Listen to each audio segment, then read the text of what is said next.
record this, I would like everyone, please mute your microphones, and Ed, take it away. Okay, thank you very much once again. The host was okay, and then I'm going to do a share.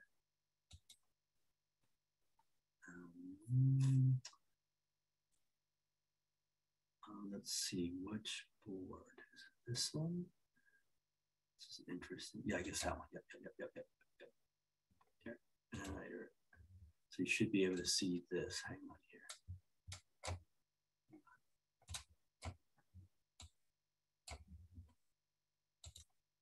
You see that, right? Yes. Okay, good. Okay, hey, thank you very much. Yeah, I had a little talk slideshow, you know, that I would give to HOAs. Yeah, and I've never, after 15 minutes, whatever, I spoke with, I haven't had a single, after you actually show them the antenna, painted if you like, and it's not very tall, dual band, VHF, UHF, certainly good enough to hit your, your city hall and all that. I didn't have a single, they were very, very positive, all the ones I've talked to. And the hams really said, oh yeah, that's a good talk. And it's true too. Yeah, and the more you see these fires and these disasters you have, the more they respect emergency communications. I see it just as an extension of CERT. They're familiar with the CERT teams, and a lot of CERT teams here have a ham, and so they don't mind having the antenna. Anyway, that's a separate talk, but yeah, it should be no problem.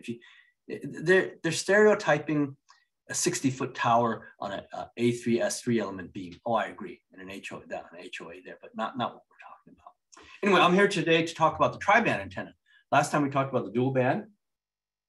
And boy, I'm amazed, Zach, how you get these guys awake on Saturday morning.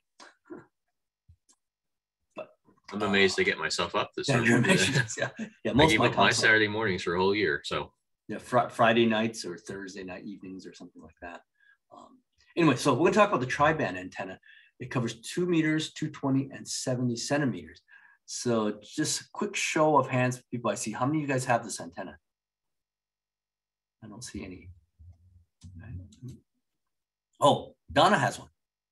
Okay, so this is an antenna we developed about 6 years ago, and we'll go through it. It covers 2 meters, 220, and 440. So you guys are in the Bay Area. There's all the 220 slots are taken already here, so it's full.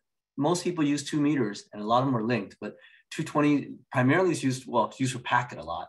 FEMA uses it for packet, but we'll discuss it in a while. So our previous articles was in the 2003 DBJ1, which I think a lot of you folks have. We have a roll-up version of it for 2002. I did in CQ magazine back in 2012, we did a simple UHF gain antenna that you can build, and procedures are pretty straightforward of how to make a collinear. When people are used to making J-poles, but not collinears, how do you get gain? I tried to show it a simple way. So, this is an old slide, over 18,000. Oh no, we've got well over 30,000 now, 30,000. And we have a lot of commercial contracts to do commercial versions of all these antennas. So here was the original article in QST in 2003. Notice it used to cost about $10 to build, probably costs a little bit more now. Here's the roll-up version, which is 2007, I believe. I think a lot of you folks have that too. It's a dual band roll-up. We include a 6-foot extension cable. When you buy this as a package, it includes SMA adapters, BNC adapters, all the handy talkies. And then if you want an extra adapter for PL259, we can offer that too. This is the article on CQ magazine on how to get gain out of a J-pole. A lot of people say, I construct a J-pole, it's cool, but how do you, it's so tiny, how can you make it a little larger and get gain? Because at UHF, you're only talking 12 inches for halfway. It's not very tall at all. Trying to get my there. Okay, yeah, it's not very tall at all at UHF. So hey, I could spare a little bit more space. Can you give me a little bit more gain? So that's how we did that. And today we're going to talk about this tri-band antenna. This again covers 2 meters, 220, 70 centimeters. And a question that often arises: is there any trade-offs here? Does it perform any worse on 2 meters or UHF because of that third band? And that's a valid question. If I'm going to add 220, number one, I don't use 220 that often. Yes, it hits repeaters, but my primary bands are 2 meters and 440. So do I do any trade-offs? Not that we know of. We couldn't measure any. It's pretty independent of the 2 meters and 450. And that's my daughter there. She just finished her master's in mechanical engineering. That's JJ6QXM. And she also has a bachelor's in mechanical engineering and minoring in math. And she also has a certificate in electronics, which is equivalent to a master's. Well, what happens is you only can get one master's in engineering at Boise State. Thereon after, if you meet requirements, you get a certificate of certification. So she's actually looking for a job. If you guys know anyone needs a good mechanical engineer, at the entry level, give me a call. I can send you a resume. Okay. And we've also had to patent a lot of the stuff, mainly because I think there's no, that's okay. This is the patent on the tri-band, but we've had to patent a lot of our things because people start copying it.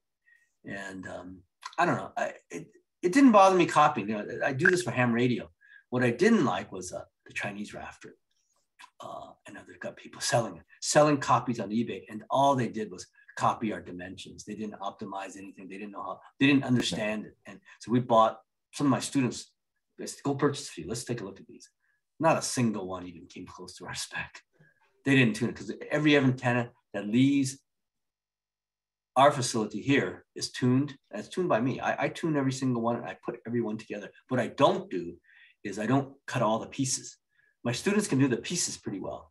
But if you guys are familiar with RF, putting it together and getting it to work all on 3 bands, it's pretty tricky. And so my work is left to put it together and tune it, and then of course through the shipping. So they cut the holes, make the coils, the quarter wave stubs, everything else. Anything I can pan off to them to do, they do. But the final product is always mine. And I'd tell you, there's another reason for it. I only get the students for, at most 2 years. They're master's students. So even the first year, they don't work for me because I don't know them that well. All the ones that work for me have at least taken one of my classes, so that at the most I get them for is, in the best case, 1 year and 2 quarters. Probably more like just 1 year and a quarter or so if they want to work in my group. And basically, the funds we raise here pays for their tuition, room and board. They work typically 2 times a week, not all day, but half a day or so. And that's enough. We make enough money where they can virtually pay all the room and board. So it's a pretty good program. We can get 2 or 3 students at any given time. We do pretty well here. So here's a history behind it before we get into this. The DBJ1 now is our original. It's because people were trying to, at the swap meet. Oh, by the way, the swap meet's starting again. We organized that. I found the space for you guys. It's April. It's going to be down here in Sunnyvale at City Hall. Sunnyvale City Hall main library area. So it's the second Saturday of every month. If you guys don't mind driving, come on down. I'm always there. I got the site there, and wow, that was hard. That was hard getting the site. We tried everything. Open parking lots are hard to find. But anyway, you'll see it on the website. It's a second Saturday, April. It would be our first one. Anyway, so the DBJ1 was started years ago by people saying, when we started getting dual band radios, say, hey, how about a dual band antenna? I've got a J-pole and it doesn't work very well at UHF. Can you modify it? And that's how we got that. And then the DBJ2 was just from one of my students that was backpacking. Said, hey, yeah, I love this antenna. Can we make it into a roll-up portable, which also is a great emergency antenna? And we came up with that. And the UHF one was not a ham application originally. It was AC Darty, which is part of it. They sell the ADT alarm systems for burglar and fire alarm. And now it's a mesh network. They used to go through the phone lines, but they figured that they were paying too much to the phone companies for the phone lines. You send them your monthly bill for your alarm system. Half of it, they got to write back a check to the phone companies. So they eventually told the they eventually invested enough money to have their own mesh network. So all the Bay Area, most cities now have a mesh network of 2-watt transceivers every time you get an alarm system. And the good thing is it's not dependent on the phone lines. Oh, the other problem is people are getting rid of their phone lines because you can't go the alarm system. You shouldn't be going over an voice over IP thing. No way, not reliable enough. So now it's all mesh network, 2-watt transmitters, and it's this whole mesh. Everyone talks to each other, and there's a central control station with ATD, and what it is it's in Oakland. I've never seen the one in Oakland. I've gone down to the San Jose office. They got these big maps of where they have it, and all these little green lights, green when it's okay, but if it's red, it beeps, and then they know, hey, there's something wrong there, and they call the fire department or the police department. It's all big mesh, thousands of these things. So they want a bunch of these antennas, and in a lot of cases, the rubber duck little transmitter in the garage that they would have would do, but if it doesn't do, they needed an outdoor antenna with a gain, and that's how that one was developed. So it's a J-pole with gain with about 5 dB. And then anyway, so why do we do the DBJ1? 220. It's not only repeaters, it's for packet. FEMA came to us, I think. FEMA came to us for this because they were using primarily, they were either using a separate 220, and the reason why they use 220 is during a disaster, it doesn't interfere with the VHF and UHF. So if you've ever tried packet on a VHF at a emergency center, it's really tough. When that packet transmits, it just drowns out the VHF if you're trying to listen to some handy talkie. That's due to the dynamic range of the radio. You're just maybe not even a megahertz away. You're transmitting 25 watts. It's pretty hard to protect your front end, with the antenna up on the roof to 10 feet away, and you're trying to receive someone on 156.42 on the same band. So years ago, they decided, you move it to 220, and that's absolutely correct. When you move it to 220, it doesn't interfere. You can run packets simultaneously with VHF or UHF. But their problem was this: they're buying antennas, either a separate antenna, but if they bought the same antenna, the only tri-band good antenna out there is the CX3333 by Comet, and it's $150. If it's discounted about $150, it's list price for a little under $200. And good performance, but it was pretty tall. They had radials, but I don't even think that bothered them as much as expense. When you start paying $150 per antenna and you need thousands of these things, that's a lot of money. And so they come to me. They didn't pay anything. There was no upfront cost. And they just said, if you can develop something like this, and I said, yeah, we could develop something like this. What would you really, what's your really your golden antenna? What is it that you really want? And I think, let's see, guys. Anyway, they came back and said, well, just here it is. Here's what we really want. That's reasonable. The CX3333 was 12 feet or 9 feet tall, really tall. We want it shorter for sure, 5 to 6 feet. What else? No radios. See, the CX555 has radios because it uses a ground plane configuration. So how about no radios and relatively cheap? How about how much would you like to pay? And they came back and said, how about $50? I go, $50, huh? You want tri-band, reasonable antenna, small, no radios, and $50. And I said, well, okay, let's see what we can do. And so this is what we have. I'll show it to you today. And yeah, we sell it to them in quantities for $50.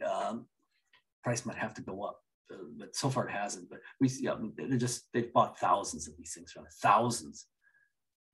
And they really like it. It doesn't require a lightning arrestor. The 333 was a ground plane design, so it's got an open circuit DC. In other words, when you put an ohm meter across the terminals, it reads infinity. Well, that's not good for lightning areas because that's an open circuit, which means you need either lightning arrestor or you suffer the fact that there's a lightning storm. You can induce voltages into the antenna going down through the line. Most radios are protected to maybe 30, 40 volts. Beyond that, you'll burn out the front end. So you do need a lightning arrestor. With our design, they didn't need a lightning arrestor. It's a DC shorted design. As you guys know, when you do a J-pole, it's a DC short. It's not a short at the resonant frequency, 145 megahertz or so, 220 and UHF at 450. Then you put an antenna analyzer on it. Oh, it's 50 ohms or very close to it. But nevertheless, it's a DC short, which means the antenna can't build up charge. It cannot build up charge. It's always shorted out. So it's great. You don't need a lightning arrestor. And by the way, I don't know if you guys remember the last talk. We showed a slide of Mount Sutro, the communications tower Mount Sutro. When I go up there now and I take a picture, there is not a single ground plane antenna that I can see. Because in a ground plane antenna, you have radials to begin with, which break off, high wind storms. You've got a lot of torque on when the radios come out. Plus, you need a lightning arrestor. So in 20 years since the JPO became popular, you go up there in a commercial tower, you don't see hardly, I don't see any, I'm sure there are, anything with ground radios. They're too unreliable, you know, in big wind areas. And again, you need a lightning arrestor. Typically, the typical design, because it's an open circuit DC design, you need a lightning arrestor. For hams, it's about $50. A good commercial one's about $100 or more for a good commercial one. Plus, when you introduce it, you get loss, right? Maybe not at HF, but at UHF, any little thing you put in there, you can get loss and mismatches. And so this design just frees up that. It's very, very elegant. And I didn't think of this, but it's very elegant. What we're talking about here is how did I add tri-band to it? So again, I looked at it from FEMA because they wanted to add 220. What they wanted was and one antenna in their trailers that could be used for anything. You know, FEMA is not in the communications business, they're in the disaster recovery business. They want everything as simple as possible. And I could see they wanted an antenna to cover all 3 bands, and all they do is have one antenna in their trailer, you know, with the exception of HF, but VHF, 220 UHF. They didn't want to be sorting through antennas, screwing in radios. They said, we want one antenna, we can plug it into any of our radios, it won't blow up. And easy to write, nothing to put together except the coax, get it on a mask, and we're done. And you can understand why. They're not into communications. Communications is one of their tools. They want to make it as simple as possible. Yeah, so actually Diamond makes the X3200. That's the same design, basically the same price. They're the same design. They must have a cross-licensing agreement or something. But aside from this Comet, the only antenna I saw tri-band was made by Dwayne. Dwayne had a solution. Oh, and Harris. And I don't know Harris. It was QST 1980. It was 40 years ago. He had a tri-band because Drake had put out the tri-band radio at the time, the only tri-band radio, the Drake UV3. So when I searched the literature, there was only John Harris and then Dwayne. Dwayne did a pretty good article in, was that in QST or CQ magazine? One of those. I think it was CQ magazine back in 2015. And I'll show it to you. So here's like 220 radios out there. What I suggest is if you're going to buy a radio these days, these are great choices. We give a lot of these away at our monthly raffles. You can actually pick up this for $99 now. These are like, this one, 89, I don't see this one anymore. This one's 99. The BTEC's still 114 around there, but it'll cover 220, 2 meters, 220 and 440. And it'll also cover the 350 megahertz to 360 band. That's a ham band in a lot of countries, but not in this country. But believe it or not, this radio is very good if we're covering all band, 25 watts. It even comes with a mobile antenna if you want one. It doesn't come with a base. But yeah, you see this one sell for $99. It comes with software. It even comes with the programming cable, smart programming cable. You just plug it in and it's done. So I really like this radio. 200 memory channels, and plus the software is really cool. You can change the color of the screen. You've got 4 VFOs you can deal with, and so I usually set one for VHF, UHF, 220, and then a commercial. This radio also comes where you can put it on GMRS, FRS, MERS, Marine. It's pretty wide and pretty good linear front end. From an engineering point of view, I think pretty well done and really superior for the price. So no excuse not to get on 220, even though the handy talkie, the UV3 ×3, that's the tri-band version. It runs, this is the list. You get it for $40, $30 to $40. So what I suggest to folks, if you're going to get a Baofeng anyway, look at the 3X. You get the extra band. Come on, $10 more. What a deal. Yeah, you typically see this now. If you wait, $30, $35 on eBay, and they're brand new. And I have them. It works great. I think they reviewed this on QST. In fact, they thought it was a great radio for entry-level radio. And that's all you need. You basically, that does broadcast FM, 2 meters, 220, 440. Go out of band, of course. It'll do FRS, GMRS, MERS, Marine. Yeah, so it's pretty cool. I mean, for the price, you can't beat it. I mean, years ago, you couldn't pick up a lithium-ion battery for that price. Okay, so again, what's the goal? What is it the people want? They don't want if you're going to build an antenna at least, no fancy inductors you have to buy because it's hard to find. Any antenna, this is my general rule, any VHF antenna and above, you can have capacitors at HF, like traps and things like that. And even if you've played around with those at HF, they're finicky. At VHF, UHF, it's just a no-no. And because capacitors they're too lossy up at those frequencies. They have self-resonances. You can put them on a network analyzer. 10 picofarad capacitor at 10 megahertz is not a 10 picofarad capacitor at UHF. It's got a bunch of series inductance and resistance and lossy. It's not good practice. And what I'm disappointed at is when you take apart these antennas, these commercial antennas, except the good ones like Phelps Dodge, Cell Wave, Tel Wave, those are fine. But you take these Comet and Diamonds, they're terrible. I open them up, they have capacitors in it. You don't tune antennas with capacitors at UHF. And sure enough, when we test these things, and my students love to test these things, I just tell them, you don't believe everything you read, the gain. So we actually test these. We've got good spectrum analyzers, network analyzers, state-of-the-art stuff, and Agilent equipment. And they love to do this because it's real practical work, right? Because we sit inside lectures with basic theory, but when I need something done, just out of curiosity, I just hand it out as a homework assignment. Free labor. They love to do this stuff. So we've actually measured, I hate to say this, I've got about 5 X200s here. Because my routine was you buy them at different times from different vendors, just to make sure it wasn't a freak that you bought a bad antenna. I have 5 X200s. They're all the same. They measure all the same. So they did come out of the same factory. SWRs 1.51 at resonance. And I think other clubs have done this too. That's why our antennas are so popular. They actually measured it. I tell you, we could not measure any difference between an X200 and our antenna. Plus we cover 220, and plus we're a lot shorter.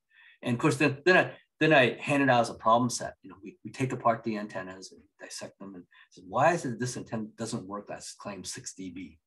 It's basically a unity gain antenna. And we figure this out with simulations and all that stuff. It turns out, the capacitors and the phasing coils are very tough to do. Theoretically, yes, you can get 6 dB gain on it, but that's very hard to do without tuning and all the individual inductors. But enough of that. I believe our antenna works very well, and I think Donna had one. She said that you guys have had it.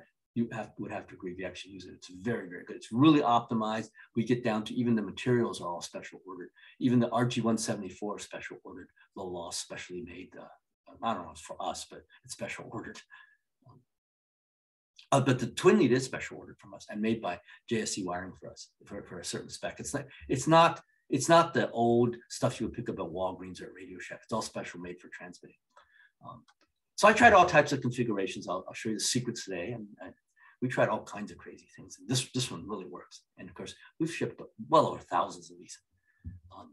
And so basically, the VHF and UHF is our same thing as our DBJ1, which I gave a talk on, explaining how it worked and why it worked so well. And we also still use the decoupling stuff and everything. So that the talk here is how do we add 220 to it? Okay, so here's the basic J-pole. If you guys have made one or used one, use a copper J version, or they all kind of work like this. It's a half wave radiator here, 37, 38 inches, depending what frequency you want it at. This is the quarter wave matching stub at the bottom. Again, it's about 15 1/4, 1 1/4 is 16 1/2 inches.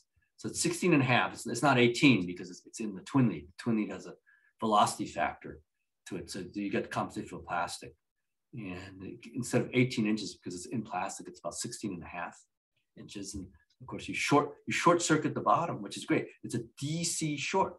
So this is always a DC short. So this antenna never builds up charge, not very much charge. It doesn't have time to, it's always discharging.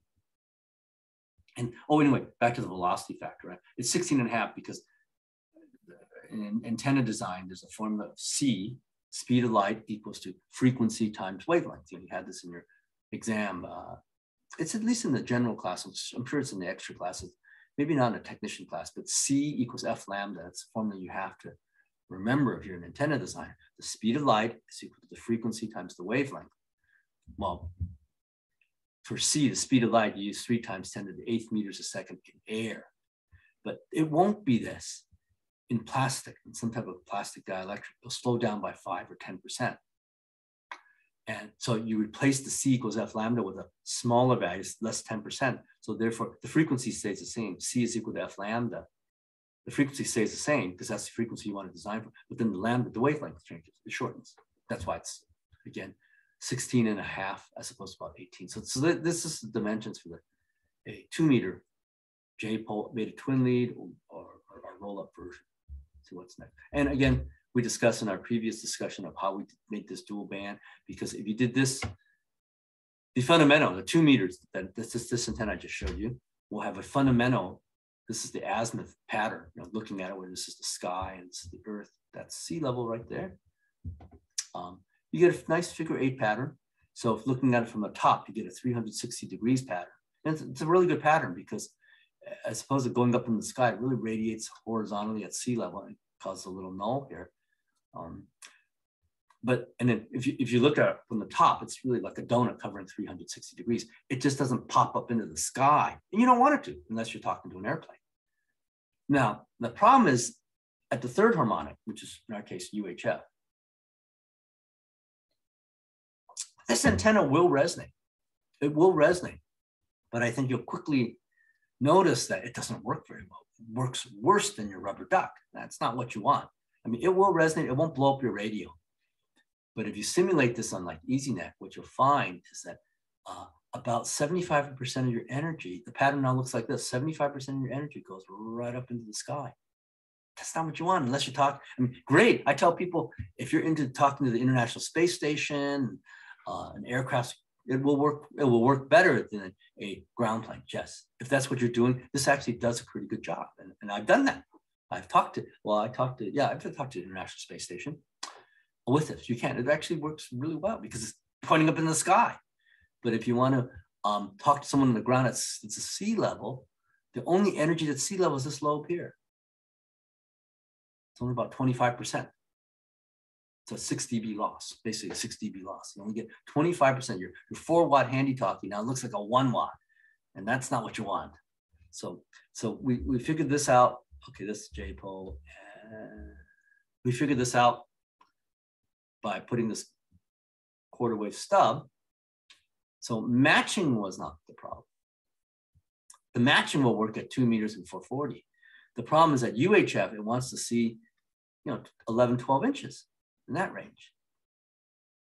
To radiate as a half wave. But if you left it like this, again, this would work at UHF if you would just cut this off at about 11 or 12 inches. But it isn't. It's 37 inches. So what happens at UHF is it would like to see a half wave pattern at, that's about 12 inches here, 11 or 12 inches, and stop. But if you have this section here, the current will continue the flow. The current will continue to flow. That's why you see those lobes. The current continues, starts to push the pattern higher and higher and higher. And so without that stub we have, it looks like this at UHF. What you want is this. And how do you achieve that? You put this quarter wave stub here.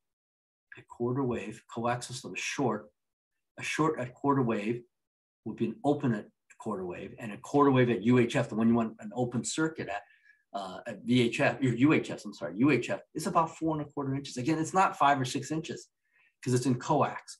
Coax slows the speed of light by 30 to 40, 30% or so, depending on the type of coax. So instead of 6 inches, it's about 4¼ inches in reality. Again, it's C equals F lambda. The speed of light is 3 times 10 to the 8th meters per second. If you use that and equals F lambda, then it would be about 6 inches, but you don't use that. You use about, 2.5 or so times 10 to the 8th. It's about, not even that, it's less than that. It's because it slows it down by about 30%, 25 to 30%. So it's 25, 30% shorter. So that's why it's 4 inches as opposed to about 6 inches. That what happens is that the short needs to open. So only at UHF, you feed a UHF signal in there, zoom, it comes up here. It looks in there. Oh, it's an open circuit. That's all I have electrically. All I see is that, and that's exactly the half wave. And of course at VHF, that's not resonant. It's not resonant. It's just a piece of wire. It goes right through and it sees the entire, you add this up. 17, 4¼ 11 1/4, 11.5 or so, about 36, 37 inches. So that makes that for 2 meters also. That's how the dual band works. And we've sold, 30,000 of these things. for both commercial and ham, about half and half. So how do you add UHF to 220 to this without putting any radials, without making it much taller and making it cheap, no capacitors? And you look at all that, if you gave those restraints to someone, that's, I don't know if you could do this or not. No radials because they wanted the DC short, because then you don't need the lightning arrestor. Commercially, they'll save about $100. You don't have radials. Radials fall apart after a while. It's in a high winded area. So here's what we have.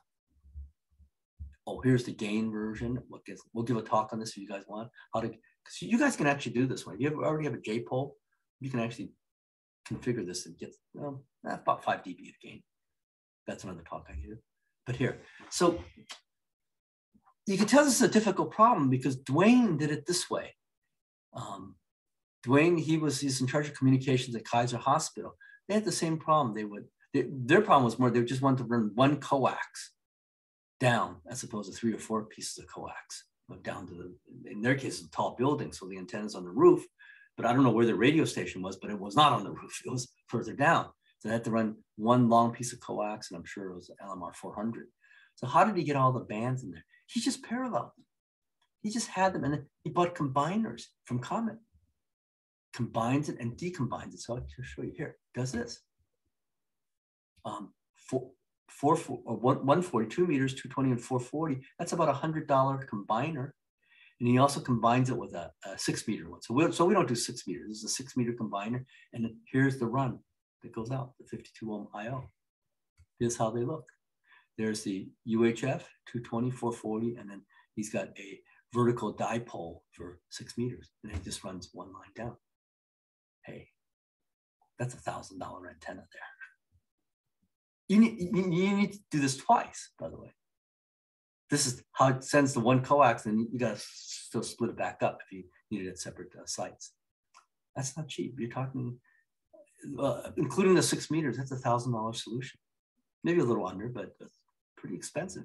That is not a cheap device. And this one too, it's not cheap. This is about $100, over $100 now. At least he didn't need a lightning arrestor. These were folded dipoles, so they're short circuit. That's a good design. That's a DC shorted dipole. So then here was the John Harris design. Here's a clever one. We built this. It works. It's pretty clever. It's 3 J poles stacked. So this was done in 1980, 40 years ago. It was published in QST. Pretty cool idea. So you build out of copper pipes. This is a big copper pipe or hollow. You drill holes. You put T connectors here. T connectors. So you need pieces. It takes a long time to figure out the lengths of these pieces. Very critical. You end up wasting a lot of copper pipe. And copper pipe today is not cheap. So you build a UHF one, a UHF J pole with, whatever dimensions are. In this case, it's air. It's about 12 inches. That's about 6 inches. And then you run a piece of RG174 coax at the center. Again, you have to drill a hole here, and you stick this coax in. And then the coax runs inside the copper pipe down. And that's your 440 one. Now, at 440, this one doesn't work real well because the spacing is pretty wide. Just because you need an elbow here, which takes up space. You need a T, and it's almost about a little under 2 inches that you can cut that across. And that's not good at UHF. Functional, but not desirable. SWR is pretty poor. It's about 1.5 at best, 1.5 to 1 at best. And not only that, what's exposed here, it starts radiating the UHF because it's almost 2 inches exposed, and it's in the wrong polarization. That's not good, right? It's horizontally polarized. We're all vertically polarized. So at UHF, this is about the limit of what you can do. And then what he does is he takes advantage of this and he builds one at 220. Same dimensions, same principle, same dimensions that use 90 degrees here, elbow, and you use a T here. And again, it's about 2 inches. So 2 inches, you're at 220 now, and it's getting better.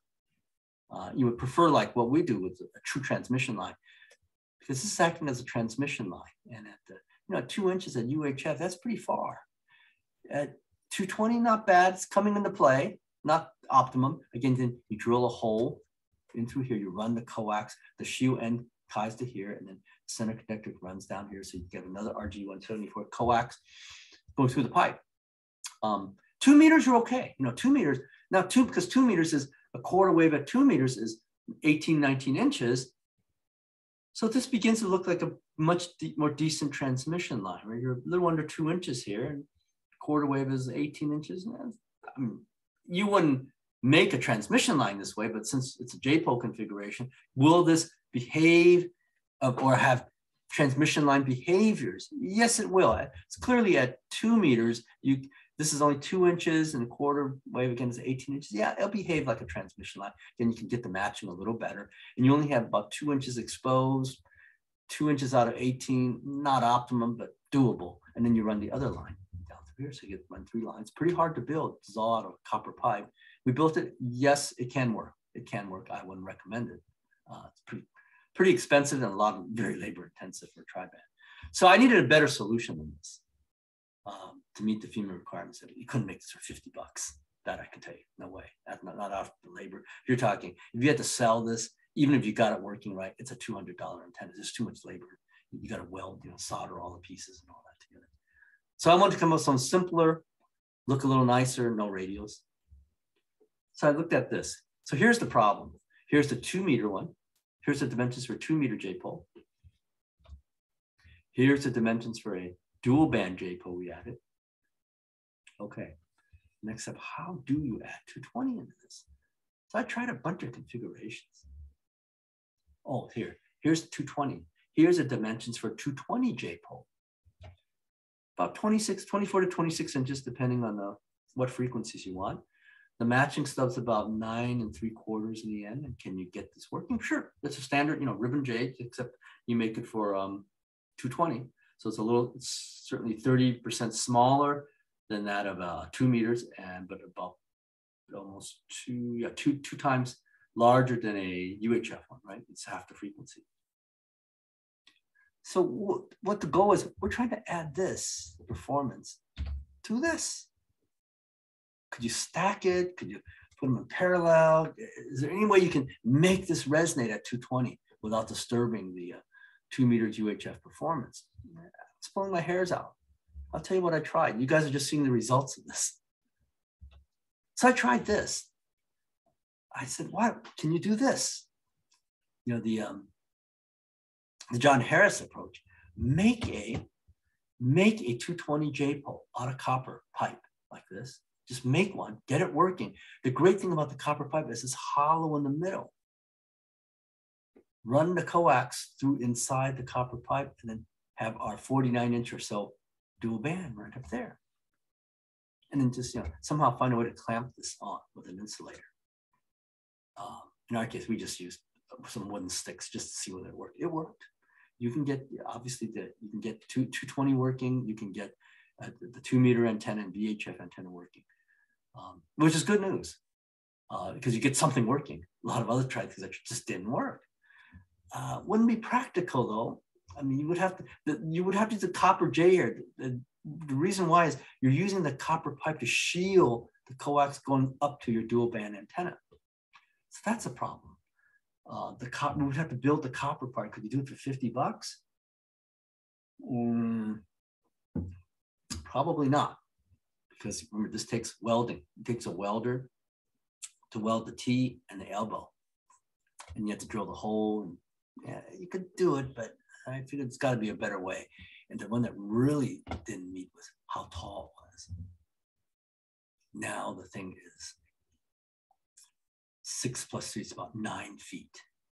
9 feet tall, and you have something sticking out. They wanted, that's 3 feet beyond their spec. They said they wanted something 5 to 6 feet.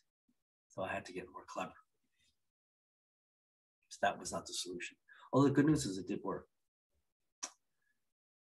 So I tried, I was really pulling my hairs out. And at some point I said, how about this? How about just, here's the dual band J-pole that we know works. How about just adding 12 inches on each side, right? That's quarter wave for 220, 12 inches. Just see if this works. It'll look like radials. I know it looks like radials. Let's just see if it works. It does work. Luckily, it does work. Wrong polarization. And what would FEMA think? They'll say, we told you no ground radials. And we'll say, they're not radials, they're the dipole equivalent of 220. I knew they wouldn't accept that. Wrong polarization also, right? Horizontally polarized, not vertically polarized. But the good news is it does resonate. It did work. Now we got to work on this. How do you get it parallel? How do you get it parallel to the J-pole so you can stick it into a PVC pipe? So from there, I tried different things. I won't keep you guys much longer. I said, what does it take? Take that 12 inches and kind of make it into a half circle. Yeah, it could still resonate. We found it still resonated. It sticks out. Could they accept that? It would kind of stick out. I figured it was a better solution. They wouldn't accept it. And it wasn't that tall, but it would be like ears coming out of the antenna. And I said, I don't think they would accept that. So this idea came up to me. This is the picture taken right out of Halliday and Resnick, this basic physics book. It dawned on me one night that if I make a coil according to basic E&M theory, if you shove a signal, or current in this case, through this coil, the magnetic fields that this would emit, the magnetic fields that that will emit, it acts as an antenna like a rubber duck. Looks like this. And in the center, it's the null point. They all cancel because it goes all around the circle. And in the middle, they cancel. It's the perfect vertical fuel line, they call it. That means theoretically, you can, if it's infinitely thin and right in the middle, you should be able to, if you put a meter through there, it should null it. It should not affect it, which means you should be able to put a piece of coax right through the middle of that. And if it was pretty thin, it shouldn't affect it.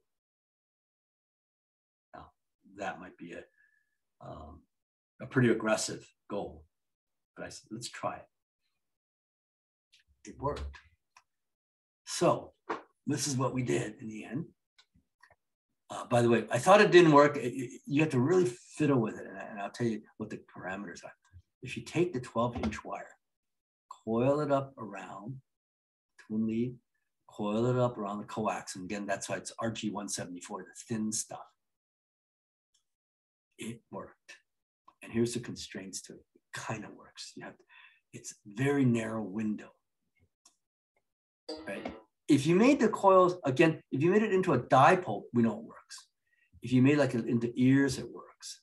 If you start coiling it, if you coil it too tight, the antenna will see it. The rest of the antenna will see it, and plus the coils will see the interference. In other words, if you made coils really, really big, you have a lot of leeway. If you made it too small, it's got to be dead center. The theory is it's got to be dead center. Well, if you make it real small, it's hard to get dead center. So, and here's the limitations. It got to be 12 inches. You're trying to get the resonate at 220. So it's got to be, you basically start out with 12 inches and you got to coil it up in whatever way you want. If you make 3 coils, then the diameter of those coils is going to be big. It's going to be like 2.5, 3 inches. Then it's going to be horizontally polarized, wrong polarization. If you make it really, really tight and thin, it might be vertically polarized, but now the wire, this twin lead here in the RG174 will start interfering with it.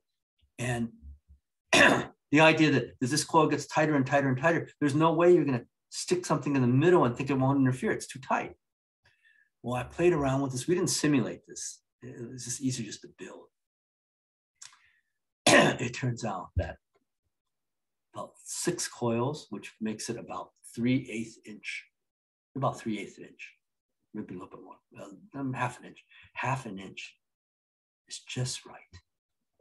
So what happens is the RG174 coax, so you cannot use RG58 or RG8X, too big, it won't work. Luckily, RG174 is thin enough, you go right through there. And also the interference of the twin lead, the wire's thin enough, you go right through there and you make these 6 coils, 6 of them out of the 12-inch piece of wire. And so it's basically a dipole, vertical dipole, kind of like a rubber duck. It works. Proof is in the pudding. So that's how it looks. Right? If you would X-ray this in the PVC pipe, it'll look like this. Here's the end cap. Here's the PVC pipe. Here's the dual band J pole, and then you wrap the coils around here. Wrap the coils around here, and that's the vertical dipole for the 1.25 meter 220 antenna. You still have the SO239 connector down here.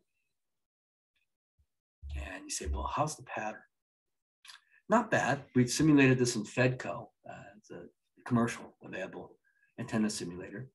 And it distorts the pattern a little bit. The ideal dipole's in blue, and a coil one is in green. So yeah, you would expect a little bit vertical bump here because it's a rubber duck, but good enough, really good enough. And we've tested it. Yeah, it's like a dipole. I tell you where the trade-off is. And you experienced antenna designers will know where the main trade-off is not in the pattern, not in the optimal match, the bandwidth. Clearly the bandwidth declines when you do this, but it covers 220. It'll cover 220 pretty well. But you could clearly see that its bandwidth is as a percentage narrower than that of a J-pole or dipole or ground plane. But luckily you'll see that the SWR, here it is on the roof. Here's the SWR. Again, 2 meters, not bad. You'll get below 1.5 to 1 or so, 1.6. It's good enough, and we resonated at 146. UHF is pretty good. Again, right at the band edges, it's hitting the limits, 1.5, 1.7 or so. Usable. You tune it to 446, it's pretty good because we tune it to 446 because your transmit on your handy talkie or your base input to the repeater is 445 or so to 450. So we tend to kind of lean it up because you don't transmit, you receive between 440 and 445. So we kind of bias it a little bit. So you can get the thing to resonate at 220, but you notice the percent bandwidth is pretty bad. By the time you get to 220, it's way above there. And by the time you get up here, it's way above 1.5 to 1. So if you tune it to 223, even at 2 megahertz away, it's already 1.3, 1.4 to 1. And this is a good one. We can't guarantee this in actual production, but we could see that the bandwidth is narrower. But aside from that, it's okay. It works very well. We've got thousands, I don't know, many thousands of these out. You have 2 meters, 220, 440 all on one antenna. DC short, so no lightning arrestor, and pretty good pattern. So that's the end of the talk. Any questions? I'm open to questions. Come on, throw me some questions. Okay, I'll throw you guys a question. How many of these do you guys want to buy and support? Actually, thank you for that presentation, Ed. You did this for us before, and so this was like what we call in my work a retread. We get to go through it again and pick up the pieces that we didn't get the first time. Oh, so Zach, I gave this presentation to you guys before? Oh, no, absolutely. Well, I don't think I was there for that one, but the last one I remember you did for us was the dual band, right? The dual band, yeah. The dual band. More general too. Who's talking? The two, if this was a slightly different presentation, the two were so related that it just picked up where you left off, is the way I look at it. So it was that was very useful. But you guys should try this. If you're hobbyists, it's very difficult to do. I've presented the theory.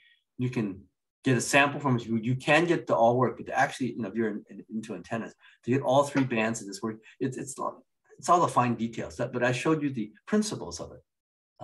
And we worked on it, and it is obviously the only tri-band antenna that has no radials, and it's DC short right now. Ed, I had one question. Sure. Which is, is it true that you don't absolutely need any sort of ground plane on this at all? So you can just run it up a pole and not worry about any of the sort of ground plane issues? Yes, it's not a ground plane based antenna. Okay. It will not help it. Because I do have one, actually. It's already halfway. It's already a half wave antenna. And by the way, a half wave like J-pole, half wave vertical, gives about 1.5 dB more gain than a ground plane. Okay. So you'll notice this. Go measure a ground plane and measure a J-pole and a weak signal. Oh, the J-pole will always win out. And you quantify it's about 1.6 dB. And I tell you, a really easy explanation is this, without the math. The advantage of ground plane is it's only a quarter wave tall. A half wave would be twice that. What causes the currents in a quarter wave ground plane is like on top of a car, it's the ground plane. Well, what it does is the currents will push the wave down. It gives it lower angle radiation. That's what the ground plane is for. But in a half-wave vertical antenna, you've got the other quarter wave pulling it down, and it's pulling it much harder down because it's another quarter wave down. So it ends up having a much lower angle radiation pattern, about 1.6 dB. So noticeable, not significant, but noticeable. You'll notice it in a weak signal. That's why I prefer. And again, no ground radios. What's the disadvantage? Of course, it's a quarter wave taller. And at 20 meters, that might be too much. But you want this configuration at VHF, UHF because the antennas are pretty short to begin with, especially at UHF. At only 5 or 6 inches a quarter wave, half wave, who cares? That's not that much taller, but it gives you that advantage. So clearly at the VHF and UHF, you tend to go a halfway vertical approach to get the gain. Okay. Okay. Thank you. Any other questions? Hey, Zach, what antenna do you have? I've got the DBJ2 roll-up whip. Oh, you find that compared to a rubber duck, right? It performs, I would say, considerably better. Yeah, I would definitely say so. I can reach, I reach a lot farther with it. I've hit as far as maybe San Mateo from like right on the water. Oh, cool. Yeah, if you measure it on a typical rubber duck, it's about 6 dB of gain. That's like 4x the power. Yeah. I got a question for you. Yeah, sure. So I'm not as knowledgeable with antennas, but is there any advantage for like a ground plane radial over like why do most the commercially available tri-band antennas only seem to have the ground plane radials that you talk about? Only the old ones. Again, if you look at, go to Sutro Tower, take a picture of it. Okay. It's 2 years ago I looked at. Commercial people, they tend to, be more leading edge. I couldn't see a single ground plane antenna up there. And this is the top. There's got to be 50 antennas on that tower up in Sutro. Every one is a J-pole configuration now because it has no radials. The disadvantage again is it's 3 1/4 wavelengths. So high frequencies is reasonable. But to go with the J-pole, again, a ground plane is only 1/4 of a wavelength tall and quarter wave radials. A J-pole is 3 1/4 wavelengths tall, 3 times taller. It's 3 times taller.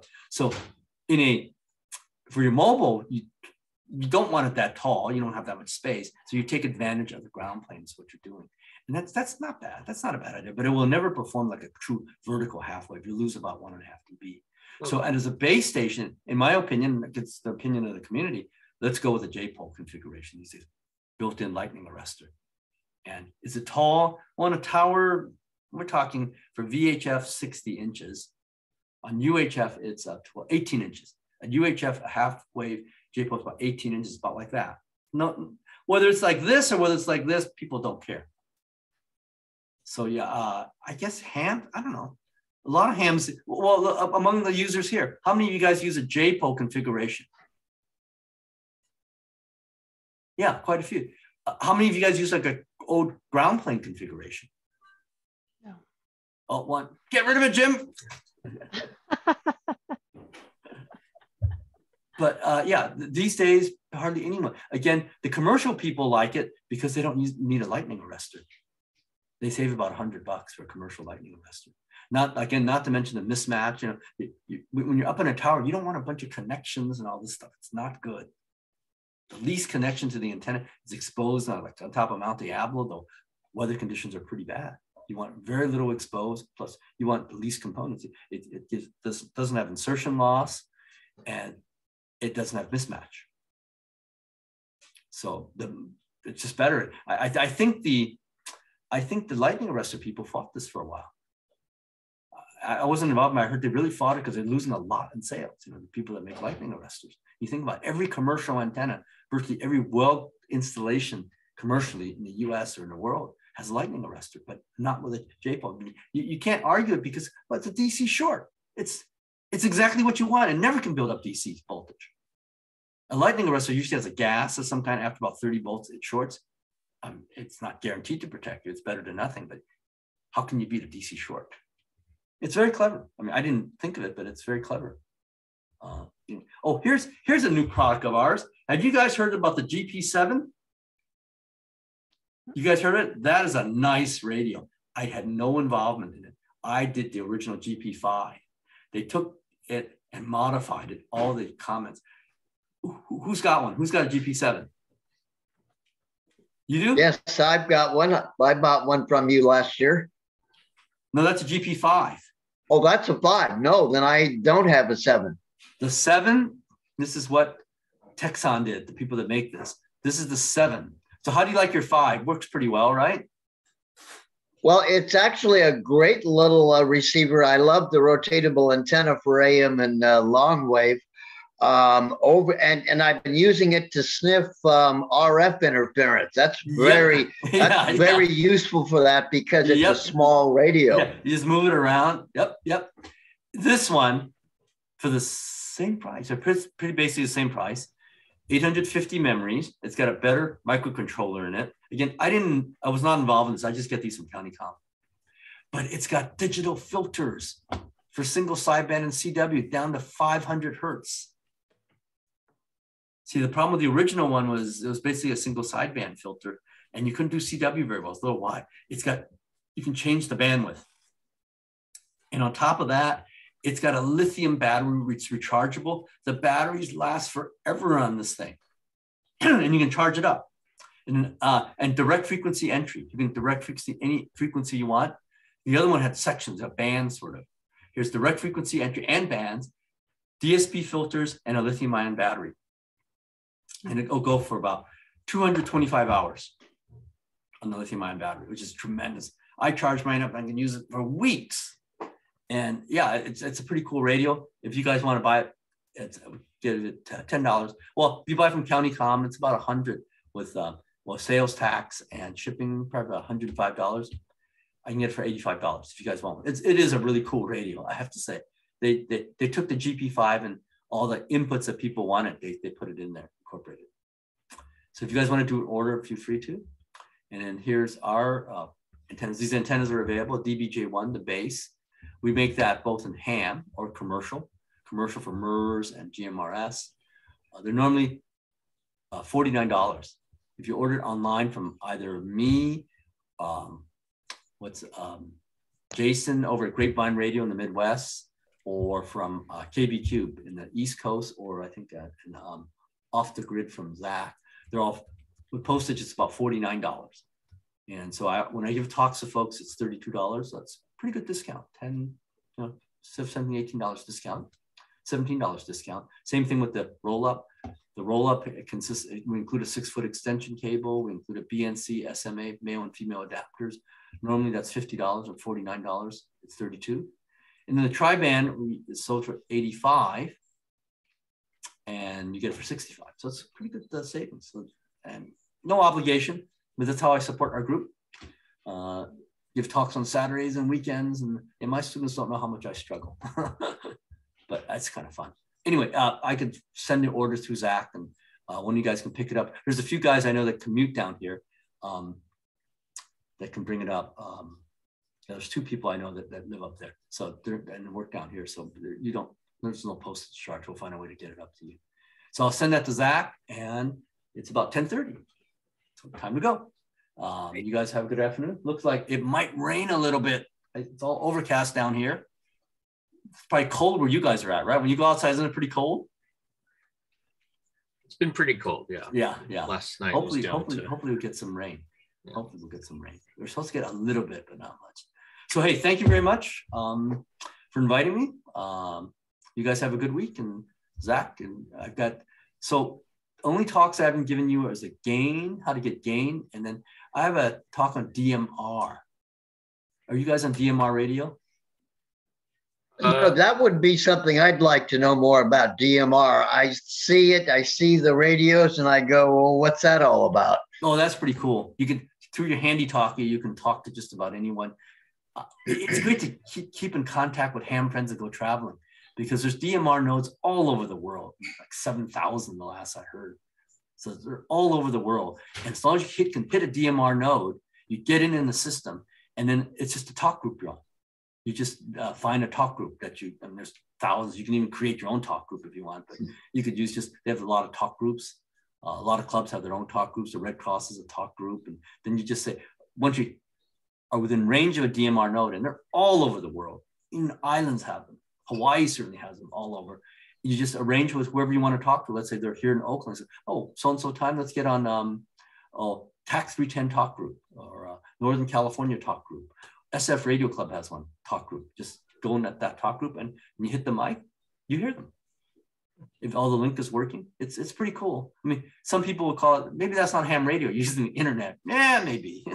But a lot of them, the good news is a lot of the DMR stuff is hooked on not to internet to connect, but what's called FirstNet. FirstNet is the government agency which is independent of the internet. It's like the internet, but it doesn't tie directly to it. It's what the fire and disaster people use. It's called FirstNet. So they use FirstNet as their backbone, not the internet. Should be supposedly more reliable. Are you familiar with this app, FirstNet? A little bit. Yeah. The police and fire do not, or they shouldn't be talking on internet, because they find that's just too unreliable during a disaster. They have their own system called FirstNet that's put up by AT&T. AT&T has a multi-billion-dollar contract to, like these P25 radios and all that. That's FirstNet. And that, the reason why they do this is because the internet is not a utility. They go down, you can't sue them, they're not a utility. Oh, you didn't have battery backup during the floods, in Katrina and all these places. Well, we're not a utility. And they want to stay that way. Why would they want to be sued? I mean, these lawyers have really gotten smart. I mean, people weren't as smart in the last turn of the century. The telephone, make that utility. Therefore, the government has to regulate it before you go on. But there's been no new utilities in the last 75 years. If you were a company, would you want to be a utility where the government tells how much you can charge, but all the requirements you have to have? I mean, I don't look into it in detail, but I've been reading a lot. PG&E would have loved to put all underground cables, would love to provide you with redundancy, but they can't do anything unless the PUC approves it for the rate hikes. I mean, I try to look at it pretty neutrally. If I was a company and I said, if you gave me $1 billion, can you do this? I go, sure, give me the money. I'll do anything for you. I'll build a bridge. I'll do anything. But PG&E is so tied. The PUC didn't even have any, they were all politicians, no engineers. You got to have at least an engineer on board. So it's a total disaster, right? PG&E can't raise prices, but yet they're blamed for all the fires. They would have, if you gave them $1 billion, they'll do anything for you. They'll deliver McDonald's burgers to you if you gave them enough money. So that's why no company wants to be part of it, be regulated by a PUC. But yet it's interesting. You have to get blamed for all these fires. So. Does the club seem to be interested in DMR? I am actually tempted to get into DMR as well. So the radios are cheap. I mean, the good thing is the commercial ones are really good. The commercial radios are. I would say, this is my personal suggestion. I've owned some of the ham ones. They work because the idea of ham is, it's a hobby and people are limited in income. So you can buy a DMR from Baofeng, $60. What's the other one? From Radio Oddity. Anytone. What's the other one? Anytone. Anytone, right? The Anytone one. 878 actually is a very good radio. If you're going to buy one, buy the Anytone. That comes as close to a commercial one as it gets.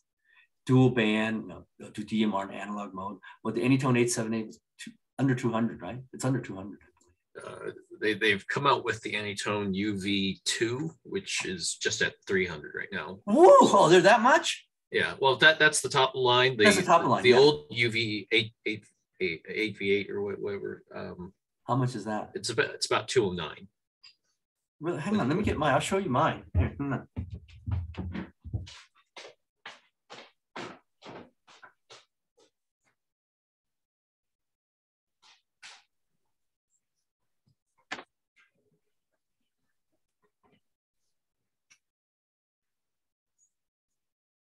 So I think the next available time we might have for Ed might be July.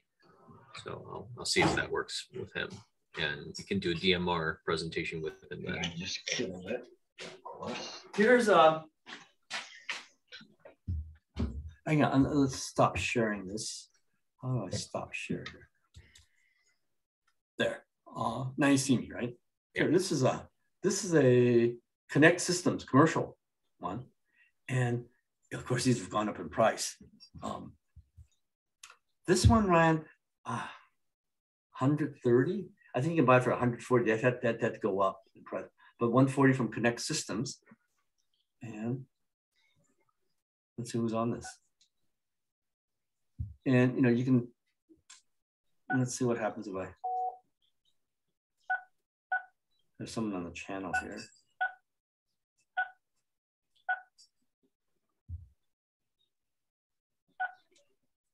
Trying to see who's on here.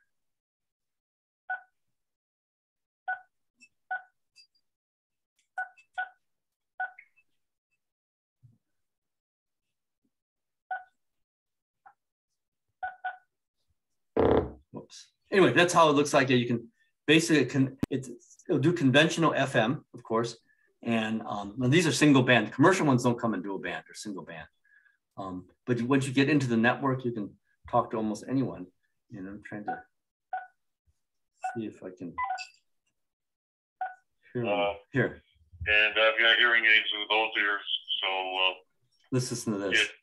I know what you're talking about. A friend of mine had the implant too. He said it took him a while because he had it in both ears, and he said it took him a while to understand the implant because it was not normal. Didn't sound like normal ears. Yeah, I was an engineer. I was director of engineering and did a lot of TV station design. And so you always hear people on these different talk groups. He's talking on what's NA North America, General Talk North America 93. So all you have to do is match up the talk groups if you want to talk to someone. Say, hey, meet me on North America 93 at so-and-so time. And as long as they can hit a node, you can talk to each other. I talk to my daughter all the time. It's great for traveling. Let's just say you're in Europe. All you have to do is look up on the internet. Let's say I'm in Germany someplace. DMR in Germany, and they'll tell you all the frequencies and you just program it in. And then again, it's the talk group it's sort of like a Yahoo talk group, right? Once you get into Yahoo, it's the group you want. And you do it by name. But it's pretty cool. Let's see where this guy's from. Channels from one channel to another.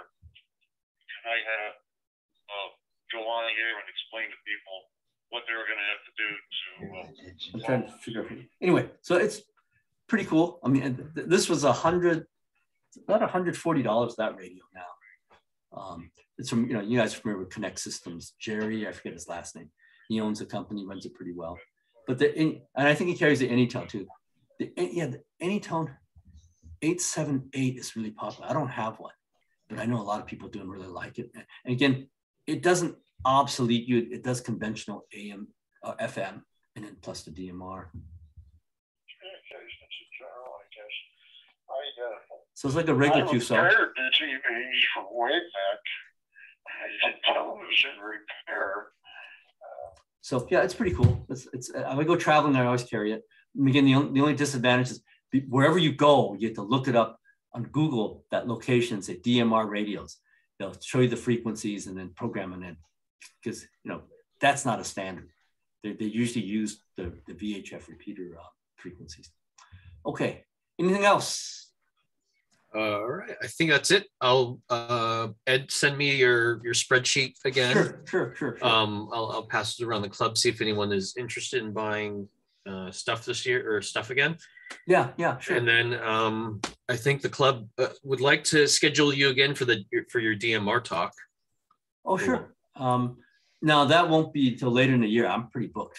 Yeah, Oh, I think yeah. I think we have everything booked through June at the moment. So Sure. we'll be in touch about dates. Yeah. And then we'll probably talk to you guys on field day, that's for sure. Hey, you guys have a pretty good location, right? For field day? Yeah. This past couple of years we've been at the Aeolian Yacht Club. So we've been right on top of saltwater. Oh, your propagation must be fantastic. Yep. Boy. That it is. I did 1 year on the Jeremiah O'Brien, over in the city with the SF Radio Club. I had my 10 Tech Argonaut there. I tell you, all you needed at night for 40 meters and 80 was 4 or 5 watts. That water makes night and day difference. Night and day. But yeah, we get together here. I'm in charge of the club here. We get together at a swim and tennis club, which is great. Big social event. Does the steel hull of the ship make a difference as well? It must. All we had was a vertical 80 meter, 40, I was a 14 AVQ at the time. Boy, I'm amazed, man. 5-10 watts. It's all about antenna. Last year for the field day, we put a tuner on the back stay wire, and we had a sloping vertical, and the tuner got the SWR out. And again, because we were on the water or very close to the water, it was amazing. Skipping across the pond is what we call it. Right. You didn't even need much power, right? Were you guys running 100 watts? Or? We were running 100 watts, and people said we were loud. They said, you got an amplifier? I said, I'm on a boat. I don't have an amplifier. Yep, it's amazing. I did it twice like this. I did it to Jeremiah O'Brien, and then KI6UH, Gordon had a boat down the San Mateo Redwood City Marina one time, and we did it. Wow. I tell you, at night, incredible. But again, I've driven over, to Santa Cruz at night with my 10 Tech. This is a 10 Tech Argonaut. I mean, I've got more powerful rig, but I just love my little 10 Tech Argonaut with a Webster band spanner just on the back of my car, vertical. And I was talking to Japan and talking to Hawaii, and they couldn't tell I was not a 100-watt station, but it is amazing. Unfortunately, we don't have that. The one we have is for the Sunnyvale group here. We got a nice swim and tennis club. We advertise not propagation, but swimming pool for the kids, tennis. There's showers there. I mean, it's not roughing it. We get the dining hall for dinner. It's great. We have a big buffet. It's all catered. We do some operating, but it's a lot of fun. And we have a big raffle. The raffle, we usually give away a laptop computer. In fact, we give one of those quad band radios I just showed you, the Radio Oddity one. And a lot of raffle prizes. We have lots of fun. We missed it last year, but this year we'll definitely have it. Ed, I noticed, where are you located physically right now? Because it looks like you are up in the air, like you're at way above the ground. That would be great for radio. No, we're not that high up. Yeah, this is a big bay window. Unfortunately, it's backlit, right? You could tell. That's okay. It looked like you could see downward. I couldn't be sure. It looks like it. But we're not real low, but we're not up in the Santa Cruz Mountains now. But I get decent propagation here. I can talk to Japan, and I can talk to Hawaii in the evening, New Zealand, and places like that. And then I get into Europe. During contests, like CW contests last weekend. Here, I don't know whether you guys are DXers or not, but I could hear PJ2J fine. And they're in the Caribbean. Yep, I was operating last weekend. Some of the condition, 10 meters was actually wide open last weekend. Oh, really? I don't even, 10 meters has been so dead. I've got an antenna. You know what I retuned my 10 meters to? I retuned it to the CB band. It was more active. I've often said, especially about 10 meters, that if everybody's listening and nobody's transmitting, you'll think the band is dead. So I pointed the antenna to South America, called CQ Contest, and 7 South Americans showed up, really? Loud and clear. No statesides could be heard because they weren't transmitting. That's right. That's why I retuned mine to the CB band. Turn to channel 6. That's when you know the band's open. Just go to channel 6, and then for single sideband, go to channel 38. And then I wonder, the band's open. You tune around 10 meters, it's dead. Yep, because everybody's listening and nobody's transmitting. I wrote a blog on wq6x.blogspot.com. I wrote a blog entry on why you should call CQ. Because Right. That's right. if everybody's listening and nobody's transmitting, we'll think the band is dead and we'll quit. Yep, that's yeah. Some you can use beacons, but people are just lazy. They just tune around the nobody's there. Okay, I'm back to 20 meters and 40. But Yep. 40 is good at night. 40's been really good at night. A little secret about 40 that most people don't know about. If you want to know Asian propagation, tune to 7.038 more or less. And there are some Russian military beacons that are beeping out there. And although I've noticed that they've been down recently, but I wrote a couple of blogs on the Russian military beacons because those beacons tell us The propagation, one is in Kamchatka, one is in Vladivostok, and one is in Magda. And if you know that area and you can hear those beacons, you know the band is open to Asia. I usually hear them about 1 o'clock in the morning. Okay. Yeah. You know what I used to do just about when I go to bed, 12:31 or so, I always tune the bands. I don't talk, but I'm just curious about the band opening. But you can virtually hear Japan and New Zealand every night. You know, the AAA net. You ever listen to AAA net on 40 meters? Yep. That's good. I don't check in. They got enough people checking in. I just like to listen. You know, the problem is once you get your word out, you're talking, man, everyone wants to talk to you. I just don't have the time. Okay. Anyway, you guys have a good morning, still morning. Gonna go and do my chores. It's kind of cold, still cold. It got in the 30s last night. Bro. Ed, what do you use for HF antenna? I used to use an A3S beam, but you know what I find? But at the rotor, I gave it to the West Valley Amateur Radio Club. I just wasn't on that much. You know what my secret is? I think if you run a resonant dipole, not when you tune, a good resonant dipole high up in the clear, that really works well.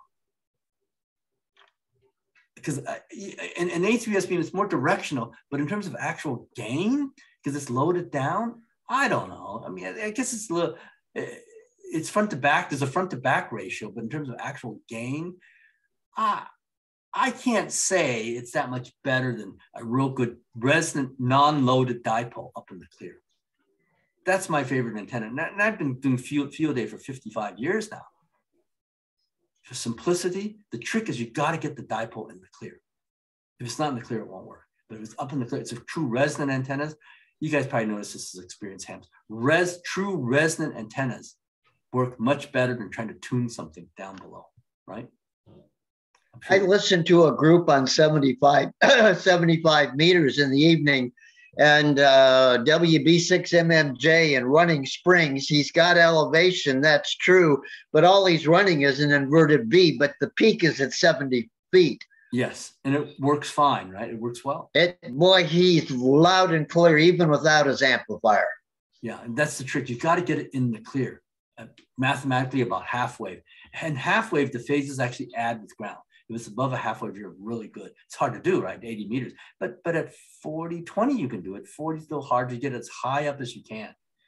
I remember over where we have our field day, there's pine trees. We have these launchers.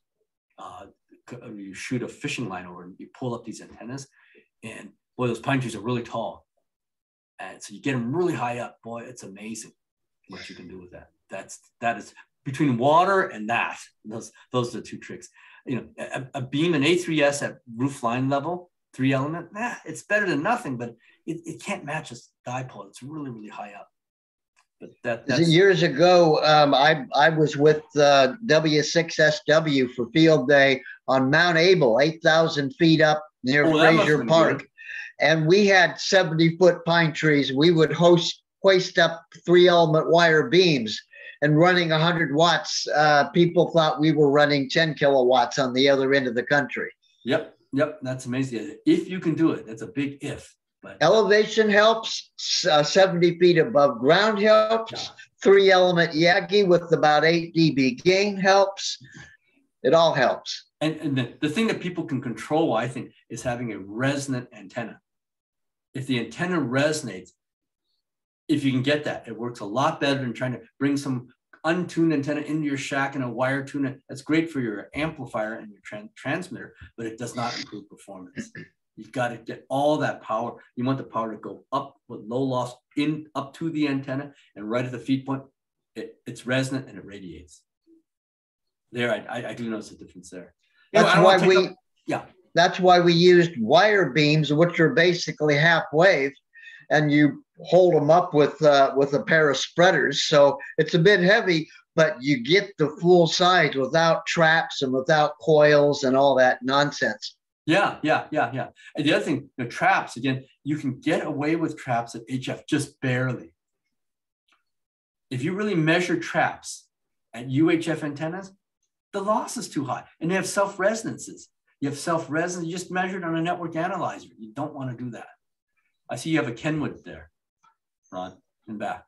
Oh, a Kenwood? No, that's all Yaesu. That's all Yaesu, huh? Yaesu. I have I just put an FT2000 into the station here, and I have an old FT1000 sitting on the side now. And then you've got a wire. Oh, you got the filter. I see your filter, MFJ filter there. I used to have one. Oh, I've got I'm a filter nut. I have a pair of MFJ filters I can switch in through a mixing box. I have a pair of JPS NIR10, NIR12 filters. I love filters. I love knobs. As you can see, there's knobs everywhere. Well, you got a pretty cool station. You're in Alameda. Where are you located? No, I'm actually portable here in Concord. Oh, in Concord. Okay. Oh, cool. Okay. I also run remote. I was running the 160 contest remote. This is a K30, which is the front panel of a K3, but it's just an internet connection through a box over there. Oh, wow. And I was able to run, we ran November X-ray 6 Tango from WA6TQT in ANZA. So this box was running the radio in ANZA this morning. Wow, it works great until you lose your internet. Right. You lose your internet, you're dead. Hey, talk about 160 meter contest. Oh, I don't have a really good, I tune a wire at 160. I don't have the property, but I'll make a few contacts on 160. That's the 160 contest. Well, that's happening this weekend. Also, if you're into RIDI, the North American QSO Party RIDI is on. I'm going to start that up at 11 o'clock, and you get 10 hours of operating out of that. Oh, cool. Boy, Ron, that's pretty good. You're pretty encouraging. I thought my shack had full of stuff. Yours is pretty cool, too. Anyway, hey, nice seeing your shack. That is pretty cool. I would love it if somebody could give a talk on ground loops, because all these boxes got ground loops up the yin-yang. I'd like to know how to fix that. I don't know how to fix mine because I don't have that problem. I don't have that problem. Anyway, give it back to Zach. All right. Well, thank you, Ed. Sure, you betcha. All right. Thank you, Ed. All right. Thank you, everyone, for coming. Ron, I actually have something for you. I have that MFJ. Yeah, noise canceller. Yes. Yeah. So I can meet up with you in the week when you're working in your office in Alameda, and I can hand it off to you. That would be cool. Yeah. Oh, Ron, what do you do for a living? Are you working radio? No, I'm a biofeedback therapist. Oh, really? How interesting. And I have done, I do a lot of brainwave work and neurofeedback work. If you can copy CW and you go to YouTube and type in my call sign, Whiskey Quebec 6 X-ray, there are some videos on there of me running the North American QSO Party CW contest while monitoring my brain waves. And if you listen to some of those videos, you'll see that I made mistakes. I misheard something. And if you look at the screen, which showed my focus level, you'll notice that my focus level dropped off. And that was the point of doing the exercise, was to show what happens when our brain gets overloaded for just 1 or 2 seconds. That requires a repeat. You have to ask the guy to resend the data. And then some idiot tunes up on top of me. Now you got to get a repeat again. And then, and when one point, a 2-second brain fart required that I take 1.5 minutes to get the data. Wow. And that was the point, to show that if you keep your brain trained and focused, you won't have those brain farts, and then you won't So have. do you know that other doctor that's into biofeedback, the one that advertises on that he sponsors the KRON news? Oh, you mean the guy? Yeah, I bought his book. Yeah, I like the guy, but he's a bit conventional for me. So, but he's one of the few people to say that you don't treat ADD and ADHD with drugs. You treat it with neurofeedback. Right. Or you treat part of it, both. You got combination. That's part of it. Yeah. That could be a non-drug type treatment, and all every little piece helps. The bottom line is, I'm trying to do some work with amateur radio to show people that training your brain is very good, especially for radio contesting and MCOM work, because you need to be focused and not having your brain kind of just wander around. Now, what's it? Dr. Stein, right? Isn't it? What's his name? I can't think of his name, but yeah, exactly. Brain plasticity and all this stuff, kind of. Well, that's the guy on PBS. Yeah, that too. Yeah, that's interesting. Yeah, there's both of those we don't want to guys. take up time. Let's get back to Zach. Run the meeting. Okay, great. Well, thanks. Hey, Ron, do you go to Pacificon? You go to Pacificon, right? I have been before, yes. Yeah. Say hi to me. Okay. You can't miss me. Go. Take it back, Zach. Thank you, everyone. I'm going to end it here. That way we can still have salvage what's left of our morning. So yeah. Again, thank you, Ed. I'll be in touch for DMR. Later in the year, we'll get DMR talk. Sure. Yeah. All right. Okay. So everyone, have a good rest of your weekend, and we'll see you guys next month. All right. And Zach, text me, and we'll set up a meeting time. Yeah, that'll work. All right. Okay. See you later. Thank you. Okay. Thank you.